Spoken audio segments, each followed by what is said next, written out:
Hey there, it's Michael with BlackBeltProject.com. We're continuing our series on the Black Belt GTD setup, and in this episode I want to talk about where to keep your list. Now, a lot of people are paper list keepers. That's fine and well. If you're a person that does that, you want to keep those in folders and have those accessible. But if you're like me, you'll want to keep your list in electronic format, and there are many options to do that.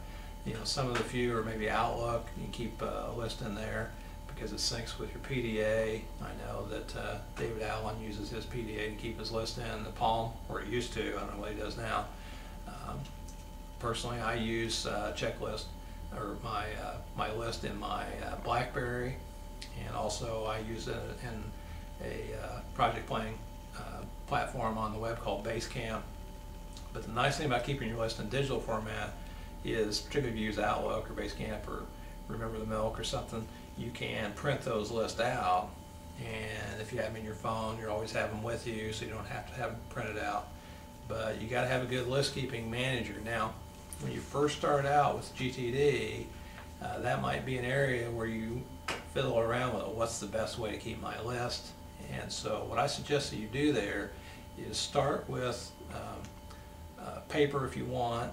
If you have Outlook, start there, and with those setups, if you set up your list in one of those formats, don't change it for a while until you find out how it really works for you. So I would definitely stick with a tool for 30 days and then look for another tool if you don't like that particular one.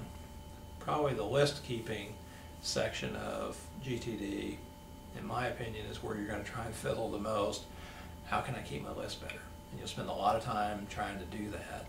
Make sure that you are keeping your list. Personally, I like an online platform because then my lists are available anywhere. So if you want to do that, then a service like Basecamp is good for you. If you're comfortable with Outlook and you want to sync it with a BlackBerry or a Palm device, that works equally well because you can print your list out and you can sync it to a device you can carry around with you all the time. So that's my segment on your list keeping tool. Inside of that, one last comment before I wrap this one up. You're going to have all the lists that we talk about. You're waiting for, your someday maybe, your project, your agendas list, as far as your contacts list go, the checklist, your higher altitude list. Every list, you need to have it set up and ready to go, so when your system's running, you've got it a place for everything to go. Anyway, be sure and zip over to my website, BlackBeltProject.com, and have a great day.